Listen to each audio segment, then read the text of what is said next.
What's going on, guys? My name is Nick and welcome back to Olsen Auto. Now in the last video, we technically got the Prelude running.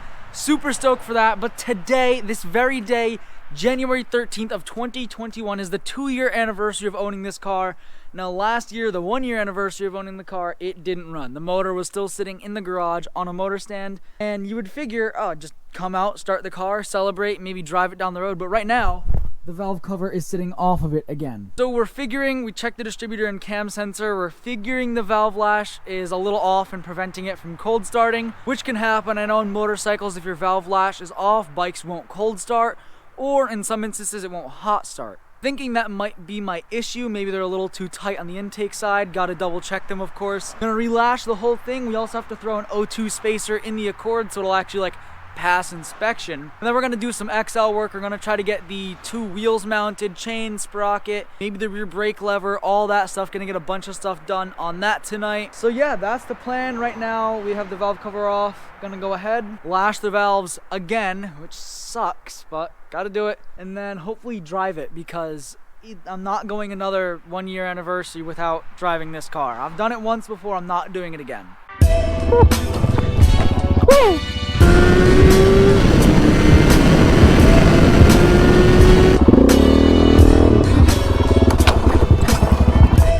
Damn it.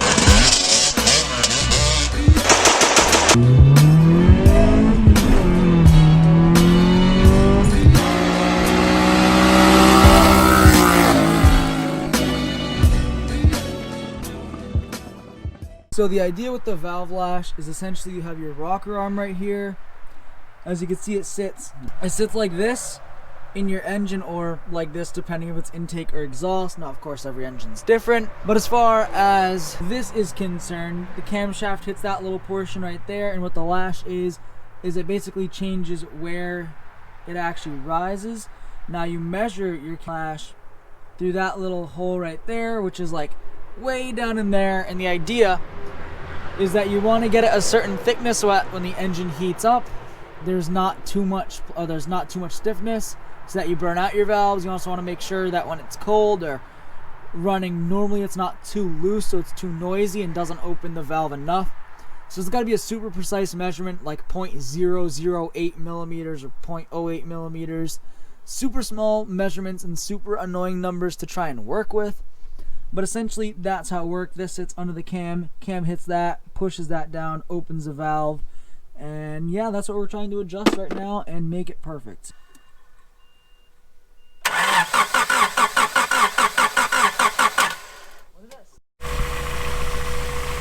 She is sounding pretty healthy, got it running, took a few tries, probably 4 to 6 tries, I wasn't counting. It's always steamed, it's because it has no cat and massive oil blow by.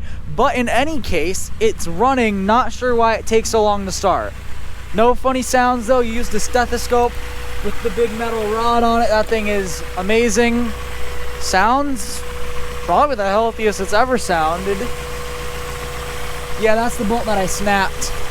I know you guys can't see me worth of anything, but I just took the Prelude for a nice, probably 8-mile, maybe even 10-mile little loop, just kind of blasted it around. It feels even better than before the whole valve incident. It's a super quiet motor. We got the valve lash absolutely dialed in. It pops less, which may sound bad, but that means there's less fuel and unburned fuel going into the exhaust. That's a good thing. That makes you think the valve was always a little bit cracked, and it was always letting a little bit of fuel by, obviously making it pop.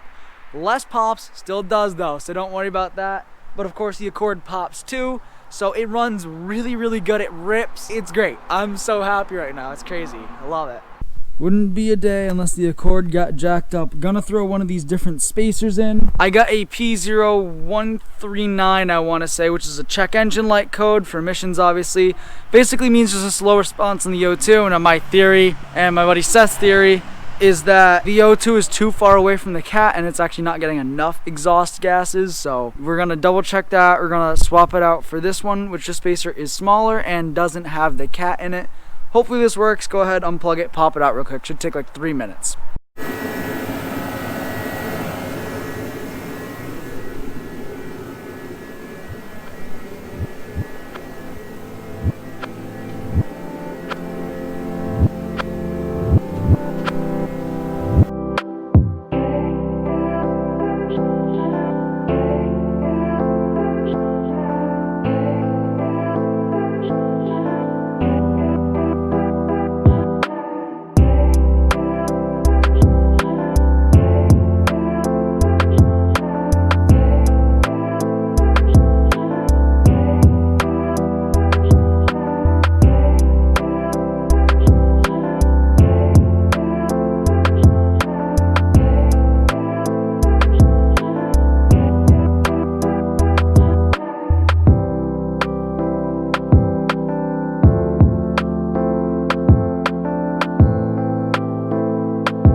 after almost 2 hours of cleaning the garage, I got pretty much all of the tools that were out put away. Now, the Accord is still throwing a check engine light. My buddy Seth is going to fab up something for me that might fix it. My worst case scenario is I throw the cat in, I fix the flanges, I get it inspected, and I sell the cat the next day, and then hopefully figure out a way to get rid of that check engine light, whether it's through an aftermarket tuner or one of your guys' recommendations. The regular O2 spacers aren't working. The new O2 is better. It actually works, but now it's just, obviously there's no cat, so maybe I'll get a cheaper cat. I don't know. There's a lot of stuff I got to figure out still, but with the garage all clean, I have my 2 wheels. I had Lance over at Metzger Moto Works mount up my rear tire. That's awesome. So what I'm going to do today, because this is an eyesore, the reason this is like this is because the battery is holding down the rear end, because the front end is heavier than the rear. Obviously there's nothing and something. So I made a little list of what needs to get done. What I'm going to do tonight is I'm going to get it as a rolling frame, maybe even get the carbs on, an airbox if I have time. I guess time doesn't really exist right now because it's already 10 o'clock at night, but we're going to make it roll tonight. 100% I'm not going to bed until this thing is rolling on 2 wheels. That'll clean up the garage even more. Now I got the bobber all tucked away in the corner here, literally like no space. Like that box is leaning on the rear wheel and exhaust. Big bummer. And obviously the KTM is supposed to sit right here. I have the KTM sitting outside right now just because I need space to work. I can't work efficiently if I don't have space. So right now I have all this room to work with. No reason I can't get this rear wheel, maybe even the chain and a bunch of other things on tonight. Got a big list of what needs to get done. Let's see how much we can get done. So I figured I'd show you guys. I just got the sprocket on and I believe all the bolts tightened. Now this is a super funky sprocket setup. I believe these are the right bolts. I honestly don't remember. I don't remember it being like this either, but I guess it is. So it's actually a nut and bolt. It's not like a traditional one where there's like threads on the hub. There's actually a nut on the other side. There's no threads on this hub. So that's a really weird setup, but that's all torqued down. Got my little chain adjusters on the axle and I just gotta throw it in. Sorry, I know that thing's crazy loud. Man, oh man, does this look good to have the front wheel back on the bike. So it is actually bolted. Now the forks obviously have to be adjusted. They're not perfectly even, but the front wheel is back on the bike. It took so much finessing to get it perfect. Now I did try a trick. There was a smaller YouTuber. I say that like I'm not a small YouTuber. But there's a trick that someone else did where they sprayed the wheel down. It was an aluminum dirt bike wheel. Sprayed it with WD-40 and then scotch breaded. Apparently that's a great trick for aluminum and it worked really, really well. As you guys can see, that aluminum cleaned up really, really nice. It cleaned up great. So I love how that comes out. Shout out to that YouTuber. If I can figure out who it was, I'll put their name on screen now. I think he was working on like an XL250. Super cool channel, so make sure you guys check him out. But now we have to work on the rear wheel. But right now, I can get rid of this whole battery mess. Thanks, Seth, for the battery. But I can move it, which is dope. In case you can't tell why I'm doing rear brake shoes, this is the before and this is the after. Now they're not too worn down. There's actually good life left on these shoes because again, this bike only has 3,000 original miles. However, they're C's, they're dusty, gross. These are some fresh new ones. Let's see if we can get these in here, and on there. I just want to give a huge shout out to Honda. Back in 1986 when they designed this bike, they made it so you have to take the entire swing arm off just to get this little rubber slider on the bike. And I believe it's on there properly. I know it doesn't look the straightest, but I believe that's how it goes. The hole's lined up, so I guess we're gonna call that good for now. I hope. So it's like 12:30 in the morning, but this moment right here is what I'm going to call a huge flex.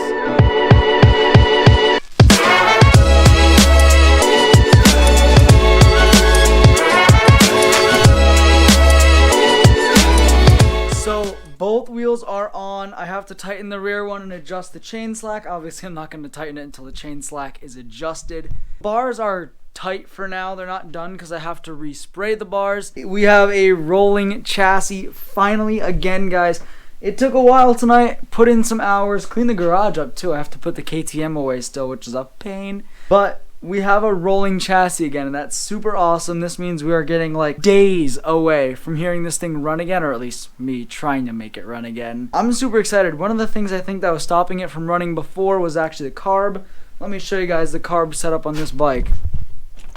So it's a single cylinder that runs a dual carb setup, obviously sitting right in the back of the motor. And we are pretty sure that this was gummed up. So when I first got the bike, obviously I took the carbs off, cleaned them. We had the issue where it just sucked at running and it sucked at starting and it sucked. I had the gas tank detailed, and then when I went to take it apart to get it detailed so I could send it out to him, we found a bunch of stuff in the gas tank, obviously some rust and whatnot, but we found the filter was full of gunk, wondering if it just simply wasn't getting enough fuel, or if it was getting fuel that was full of rust chunks, clogging up jets, making it not want to run. So we're going to do one final carb clean, and then for testing purposes, until that tank inside, it's inside the house, that's weird, until that tank is mint perfect, just going to be running it off like a 5-gallon can or a water bottle or something. So today we got the chain, we got both sprockets, we got the wheels, both wheels refinished. We got the new chain slider on. The forks are pretty well adjusted. I obviously still have to touch that up. Rear drums and the rear shoes were all refinished. What's left now is this big junk harness. This all has to get cleaned and bolted back up. Realistically, that's probably 20 or 30 minutes worth of work. I just wanted to end tonight doing this. This video is actually technically going live today, but today is tomorrow. Okay, I have no idea what I'm saying. But all I have left to do now, before I think I can start this bike, is obviously hook up all the harness stuff, put the exhaust back on, which I do have to do one more layer of paint. I'll do that tomorrow. I have to paint the Kickstarter because I painted everything here, and then whatever I went over with the wire wheel started rusting, including all of my freshly cleaned hardware. So that's a total pain. It happens. Yeah, just to make it run, got to clean out the carbs one last time, make sure my petcock is all set, get the exhaust on, do the wiring harness, which sounds tedious, and it will be, but it'll take like 2 minutes. And then the bike will run, so possibly in the next video, because I'm going to do a lot of these little things off camera. You guys don't want to see it. I didn't even show you guys this stuff because it was me just trying to remember. I took this bike apart months ago. So it was me trying to just remember where everything went. Now that I got most of it, I'm tired. It's really late. Very excited for this. So if you guys liked this video and you want to see more like this, be sure to subscribe and hit the notification bell. I've been uploading on this 1986 Honda XL250R weekly. Been posting all kinds of updates about it. So if you guys want to see more and you guys want to see more bikes brought to the channel, we have my 1983 Honda Shadow VT 500 bobber straight piped, and my 1994 Honda CBR 600 F2 freshly rebuilt. If you guys like that idea and you want to see me keep the XL, treat it just like the DRZ. It's actually on the same tires as the DRZ. Similar gearing, only issue is it's a 250, not a 400, but that might be the move. I'll think it through. But if you guys want to see that, be sure to comment down below. Let me know also what you guys are working on for projects. This is a super long clip. I'm going to get to the point. Thank you so much for watching. If you liked it, be sure to hit that like button, and I'll see you in the next one.